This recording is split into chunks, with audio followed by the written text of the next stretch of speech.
বিদায়ের প্রাক্কালে নিজেদের কাজের মূল্যায়ন করলেন অন্তর্বর্তী সরকারের উপদেষ্টারা। আগামী 12 ফেব্রুয়ারি ত্রয়োদশ জাতীয় সংসদ নির্বাচন ও গণভোটের মাধ্যমে দায়িত্ব শেষ হচ্ছে বর্তমান সরকারের।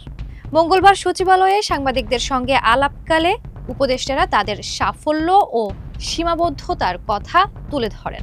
তিনজন উপদেষ্টা নিজেদের কাজের মূল্যায়নে 70 থেকে 95% পর্যন্ত নম্বর দিলেও কেউই শতভাগ সফল দাবি করেননি।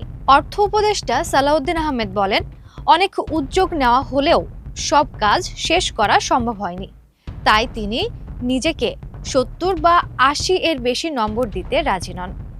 তার ভাষায়, কাঠামোগত দুর্বলতা ও দীর্ঘদিনের অনিয়মের কারণে অর্থনীতি পরিচালনা ছিল বড় চ্যালেঞ্জ। নৌপরিবহন ও শ্রম উপদেষ্টা ডক্টর এম শাখাওয়াত হোসেন নিজের সাফল্য প্রায় 70% বলে উল্লেখ করেন। বাকি 30% আরও ভালো হতে পারত বলেও স্বীকার করেন তিনি। দেশের অস্থির সময়ে পুলিশের সংযমী ভূমিকার কথাও তিনি তুলে ধরেন। বিদায়ের প্রাক্কালে নিজেদের কাজের মূল্যায়ন তুলে ধরেছেন আরও দুই উপদেষ্টা। ধর্ম উপদেষ্টা ডক্টর আ.ফ.ম. খালিদ হোসেন নিজেকে 95% সফল দাবি করে বলেন, প্রশাসনিক জটিলতা ও জনবল সংকটের কারণে শতভাগ সফল হওয়া সম্ভব হয়নি। অনুদান শাখার মাধ্যমে মসজিদ, মাদ্রাসা, এতিমখানা, কবরস্থান সহ সব ধর্মীয় সম্প্রদায়কে সহায়তা দেওয়া হয়েছে বলে জানান তিনি। শূন্যপদ পূরণে নিয়োগ প্রক্রিয়া চলছে বলেও উল্লেখ করেন। আরও কিছু সময় পেলে ওয়াকফ প্রশাসনে আরও শৃঙ্খলা ও জবাবদিহি নিশ্চিত করা যেত বলে মন্তব্য করেন তিনি। অন্যদিকে বিদ্যুৎ, জ্বালানি ও খনিজ সম্পদ উপদেষ্টা ফাউজুল কবির খান স্বীকার করেন, 1.5 বছরে জ্বালানি খাতে দৃশ্যমান অগ্রগতি দেখানো যায়নি।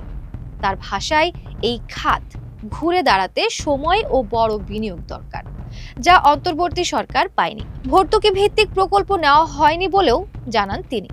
তবে নির্বাচিত সরকার নতুন বিনিয়োগের মাধ্যমে খাতটি পুনর্গঠন করতে পারবে বলে আশাবাদ ব্যক্ত করেন। বিদায় বেলায় আত্মসমালোচনা ও আবেগঘন বক্তব্য এসেছে আরও দুই উপদেষ্টার কাছ থেকে। খাদ্য ও ভূমি উপদেষ্টা আলী ইমাম মজুমদার জানান, ভূমি নিবন্ধন আইনকে ভূমি মন্ত্রণালয়ের অধীনে আনার উদ্যোগ নেওয়া হলেও সরকারের ভেতরে প্রয়োজনীয় সমর্থন না পাওয়ায় তা বাস্তবায়ন সম্ভব হয়নি। তবে বিদায়ের সময় এ নিয়ে তিক্ততা বাড়াতে চান না বলেও মন্তব্য করেন তিনি। বিষয়টি সর্বোচ্চ পর্যায় পর্যন্ত নেওয়া হলেও শেষ পর্যন্ত সফল হননি বলে স্বীকার করেন উপদেষ্টা। অন্যদিকে বাণিজ্য উপদেষ্টা শেখ বশির উদ্দিন আবেগঘন কণ্ঠে বলেন, নতুন সরকার গঠনের পর তিনি তার কর্মজীবনে ফিরে যাবেন। সাংবাদিকদের জবাবদিহিতা তাকে কাজের গতি বাড়াতে ও ভুল সংশোধনে সহায়তা করেছে বলে উল্লেখ করেন তিনি। নিজের অভিজ্ঞতার ঘাটতির কথা স্বীকার করে বলেন, সৎভাবে ও বৈষম্যহীনভাবে কাজ করার চেষ্টা করেছেন। শেষে তিনি সবার কাছে ক্ষমা চেয়ে বলেন, ভুল ত্রুটি থাকলে ক্ষমা করবেন। বিদায় বেলায় আত্মসমালোচনা স্পষ্ট, সাফল্যের দাবি থাকলেও অপূর্ণতার স্বীকারোক্তিও আছে উপদেষ্টাদের বক্তব্যে। সামিয়া শোভা, মানবকণ্ঠ।